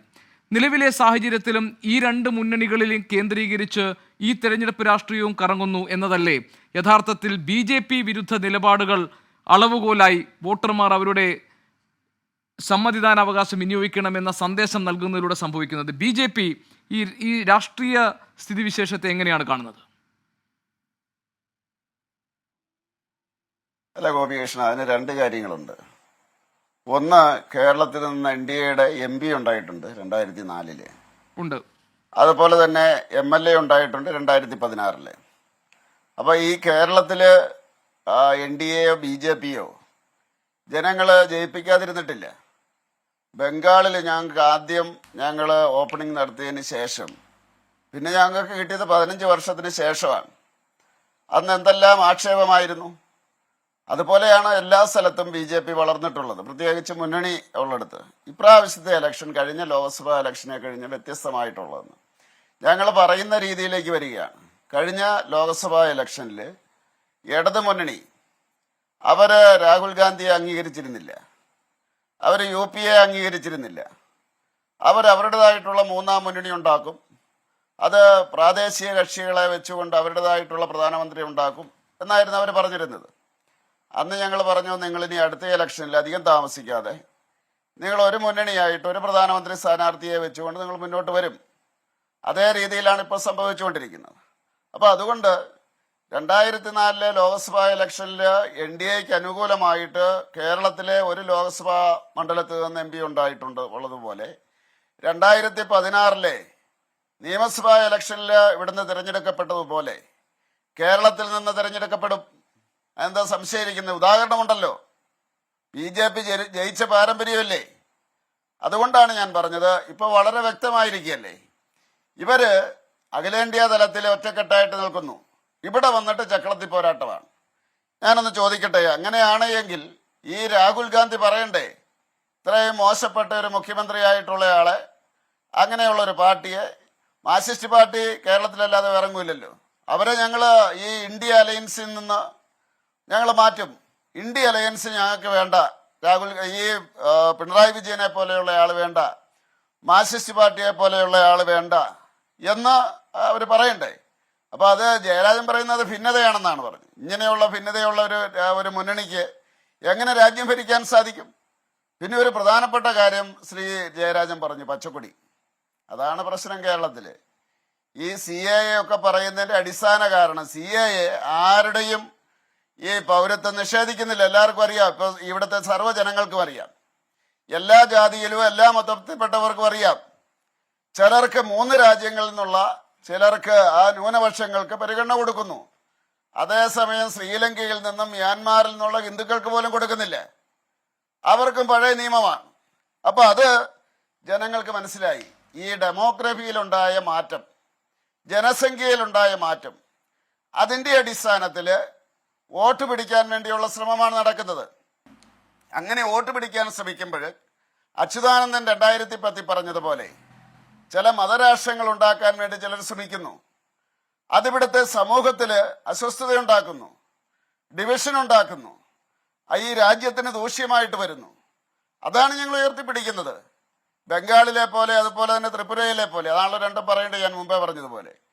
അവിടുത്തെ പോലെ ഈ കേരളത്തിലും BJPക്കെതിരായിട്ട് ഇവർ ഒരുമിച്ച് മത്സരിക്കുന്ന അടുത്ത ഇലക്ഷനിൽ ഉണ്ടാകും. വേറൊന്ന് പറയട്ടെ, ഈ അരവിന്ദ് കെജ്രിവാളിനെതിരെ കേസ് കൊടുത്തത് PCC പ്രസിഡന്റല്ലേ ഡൽഹിയിലെ ചൗധരി അനിൽകുമാർ. അജയ് മാക്കനെ എല്ലാ ദിവസവും ചോദിക്കില്ലായിരുന്നോ എന്താ അറസ്റ്റ് ചെയ്യാത്തതെന്ന്? അതുപോലെയല്ലേ ഇപ്പൊ ചോദിക്കുന്നത് ഈ രാഹുൽ ഗാന്ധി? അങ്ങനെ വല്ലതും സംഭവിച്ചു കഴിഞ്ഞാൽ ഇവിടെ വന്ന് ഞാൻ പറഞ്ഞതുപോലെ സമരം ചെയ്യുക മാത്രമല്ല, രാഹുൽജി ഡൽഹിയിലല്ല ലണ്ടനിൽ പോവും. ലണ്ടനിലെ അവിടെ പോയിരുന്നുകൊണ്ട് അദ്ദേഹം പ്രസംഗിക്കും, ഇതാ ഇന്ത്യയിലെ ഒരു മുഖ്യമന്ത്രിയെ അറസ്റ്റ് ചെയ്തിരിക്കുന്നു, ജനാധിപത്യം ആകെ അപകടത്തിലാണ്. ഈ കക്ഷികൾ തന്നെയാണ് കേസ് കൊടുത്തിട്ട്, അവരുടെ കേസ് കൊടുത്തത് കോൺഗ്രസിന്റെ സ്റ്റേറ്റ് പ്രസിഡന്റ്. അതിനെ അറസ്റ്റ് ചെയ്തപ്പോഴാണ് ഈ പറയുന്നത്. എന്തൊരു കാപട്യമാണ്! ഈ പാർട്ടിക്ക് എങ്ങനെ ഇന്ത്യ ഭരിക്കാൻ സാധിക്കും? ഇത്രമാത്രം കള്ളത്തരം പറയുന്ന, ജനങ്ങളെ കബളിപ്പിക്കുന്ന, അതുപോലെ പിണറായി വിജയൻ എന്ന് പറഞ്ഞ ആ വാക്കിന്റെ ആ രീതിയിലുള്ള ഒരു സ്വഭാവമുള്ള ഒരാൾക്ക് എങ്ങനെ ഇന്ത്യയുടെ പ്രധാനമന്ത്രിയാകാൻ സാധിക്കും? അതല്ലേ ജനങ്ങളുടെ മുമ്പിലേക്ക് ഞങ്ങൾ വെക്കുന്നത്. ശരി, അതാണ് ഞങ്ങൾ വെക്കുന്ന കാര്യം. അത് മാത്രമല്ല, മാർക്സിസ്റ്റ് പാർട്ടിക്ക് അവരുടെ അംഗീകാരം. ഇനിയൊരു 3 മിനിറ്റാണ് നമ്മുടെ മുന്നിലുള്ളത്. 3 പേർക്കും ഓരോ മിനിറ്റ് വീതം. Shri K P Naushad Ali. രാഹുൽ ഗാന്ധിയെയും സോണിയാഗാന്ധിയെയും ഇ ഡി ചോദ്യം ചെയ്യുന്നു മണിക്കൂർ കണക്കിന്. ചിദംബരത്തെയും ശിവകുമാറിനെയും ജയിലിലിടുന്നു. സ്റ്റാലിൻ്റെ മന്ത്രിമാരെ അറസ്റ്റ് ചെയ്യുന്നു. ശിവസേനയുടെ NCPയെ പിളർത്തി കൊടിയും ചിഹ്നവും പാർട്ടി പേരും ഒക്കെ കടത്തിപ്പോകുന്നു. മമതാ ബാനർജിയുടെ കൂടെയുള്ള ആളുകൾ അറസ്റ്റ് ചെയ്യുന്നു. ഹേമന്ത് സോറനും അരവിന്ദ് കെജ്രിവാളും അറസ്റ്റിലാണ്. രാജ്യത്തുടനീളം പ്രതിപക്ഷ കക്ഷികളെ വേട്ടയാടുമ്പോൾ പിണറായി വിജയന്റെ CBI കേസ് 40ാമത്തെ തവണ കോടതി നീട്ടിവെക്കുന്നു. പിണറായി വിജയനെതിരെ കസ്റ്റംസും ED യും CBI ഒക്കെ അന്വേഷിച്ചിട്ടും കൺഫസ് സ്റ്റേറ്റ്മെന്റ് ഉണ്ടായിട്ടും അദ്ദേഹത്തെ ചോദ്യം ചെയ്യാൻ വിളിക്കുന്നില്ല. Life mission chairman Pinarayi Vijayan, subordinate ജയിലില്. സ്വർണ്ണക്കടത്ത് കേസിലെ ബോസ് പിണറായി വിജയൻ, അദ്ദേഹത്തിൻ്റെ ഓഫീസിലെ സബോർഡിനേറ്റ് ജയിലിൽ. ഇത്തരത്തിലുള്ളൊരു സാഹചര്യം ഉണ്ടാകുമ്പോൾ സന്ദേഹം ജനിക്കുക അന്നം തിന്നുന്ന ആൾക്കാരുടെ മനസ്സിൽ സ്വാഭാവികമാണ്. ഗോപികൃഷ്ണ, അത് നാട് മുഴുവൻ പറയുന്നുണ്ട്. രാഹുൽ ഗാന്ധി അവസാനം പറയാൻ നിർബന്ധിതനായി അദ്ദേഹത്തിൻ്റെ വായിൽ കോലിട്ട് കുത്തി കുത്തി പ്രകോപിപ്പിച്ച് അവർ പറയിപ്പിച്ചു. രാഹുൽ ഗാന്ധിക്ക് സ്വന്തം സ്റ്റാൻഡ് ക്ലാരിഫൈ ചെയ്യാൻ വേണ്ടിയിട്ട് രാഹുൽ ഗാന്ധിയോടുള്ള ആക്ഷേപത്തിന് മറുപടിയായിട്ട് അദ്ദേഹത്തിന് അത് പറയേണ്ടി വന്നു. പിന്നെ ഇവിടുത്തെ CPM-ന് ഇലക്ട്രൽ ബോണ്ട് കിട്ടിയിട്ടുണ്ടാവില്ല. കാരണം ഇവിടെ പിന്നെ വൈറ്റ് ആയിട്ടും ബ്ലാക്ക് ആയിട്ടും ഒക്കെ മുഖ്യമന്ത്രിയുടെ മകള് തന്നെ വാങ്ങിക്കൂട്ടുന്നുണ്ടല്ലോ. പിന്നെ ആ പാർട്ടിക്ക് ഇലക്ട്രൽ ബോണ്ട് കൊടുക്കേണ്ട കാര്യമില്ല. പിന്നെ ഇവിടെ പറഞ്ഞു ഞാൻ അന്തം വിട്ടോ. ഇവിടെ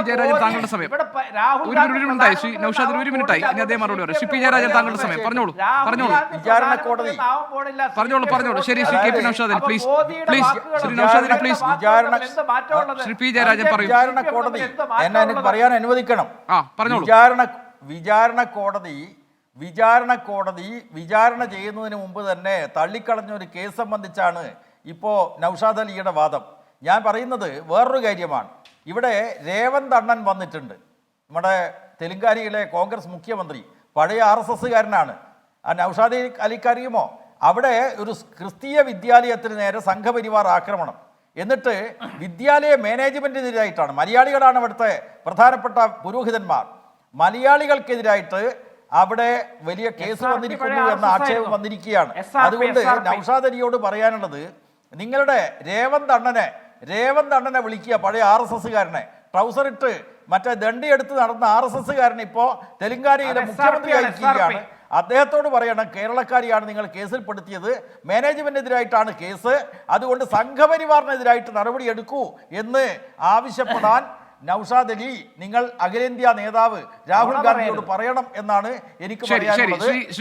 കാര്യങ്ങളൊക്കെ ചർച്ച ചെയ്ത് അതൊക്കെ തന്നെ അവസാനിപ്പിച്ചതാണ്. ഗോപികൃഷ്ണ, ഈ കോൺഗ്രസ്സുകാരെ പറഞ്ഞിട്ടുണ്ടല്ലോ അറസ്റ്റ് ചെയ്ത കാര്യം. ഷിബു സോറനെയും മധുക്കോടയും അറസ്റ്റ് ചെയ്ത് UPയുടെ കാലഘട്ടത്തിലാണ്. അപ്പൊ അതുകൊണ്ട് ഈ കോൺഗ്രസ്സുകാർ എന്തൊക്കെയാണ് വിളിച്ചു പറയുന്നത്? ഈ ഒരു വികസന അജണ്ടയുടെ അടിസ്ഥാനത്തില് കോൺഗ്രസ്സുകാർക്കും കമ്മ്യൂണിസ്റ്റുകാർക്കും ഈ ഇലക്ഷനെ നേരിടാൻ ധൈര്യമുണ്ടോ? എവിടെയെങ്കിലും അവർ വികസനത്തെ പറ്റി പറയുന്നുണ്ടോ? ഉദയസൂര്യന്റെ മുമ്പിൽ നിങ്ങൾ കത്തിപ്പോകുക എന്നുള്ളത് കൊണ്ട് ആ മോഡിയുടെ ആ വികസന അജണ്ടയുടെ മുമ്പിൽ നിങ്ങൾക്കൊന്നും പിടിച്ചു നിൽക്കാൻ സാധിക്കില്ല. അതുകൊണ്ടാണ് ഇങ്ങനെയുള്ള ചക്കളത്തി പോരാട്ടം നടത്തുന്നത്. അതൊരു കാര്യം. പിന്നെ നമ്മുടെ യെച്ചൂരി പറഞ്ഞല്ലോ, ഞങ്ങൾ കോർപ്പറേറ്റുകളിൽ നിന്ന് പൈസ വാങ്ങിക്കാറുണ്ടെന്ന് പറഞ്ഞില്ലേ? DMKയുടെ കയ്യിൽ നിന്ന് നിങ്ങൾക്ക് പൈസ കിട്ടിയില്ലേ കമ്മ്യൂണിസ്റ്റുകാർക്ക്? അത് എന്തിന്റെ അടിസ്ഥാനത്തിലാണ്? ഇലക്ട്രൽ ബോണ്ടിന്റെ അടിസ്ഥാനത്തിലല്ലേ? അപ്പൊ അതുകൊണ്ട് തീർച്ചയായിട്ടും നിങ്ങൾ ഈ കമ്മ്യൂണിസ്റ്റുകാരും കോൺഗ്രസ്സുകാരും വികസന അജണ്ടയുടെ അടിസ്ഥാനത്തിൽ നിങ്ങൾ മത്സരിക്കാൻ തയ്യാറാണോ? ഏതായാലും ഇന്ത്യൻ ജനത BJPക്കും നരേന്ദ്രമോദിക്കും NDAയ്ക്കും അനുകൂലമായിട്ടായിരിക്കും വിധി എഴുതുന്നത്. ശരി, ഏതായാലും തെരഞ്ഞെടുപ്പിനുള്ള സമയം അടുക്കും തോറും കൂടുതൽ ശക്തമായ വാദപ്രതിവാദങ്ങളും പുതിയ വിവാദ വിഷയങ്ങളും ഉയർന്നു വരുമെന്ന് ഉറപ്പാണ്. വരും ദിവസങ്ങളിലും നമുക്ക് ഈ ചർച്ച തുടരേണ്ടി വരും. ഈ ചർച്ചയിൽ പങ്കെടുത്ത എല്ലാ അതിഥികൾക്കും നന്ദി. എൻകൗണ്ടറോട് പൂർത്തിയാകുന്നു.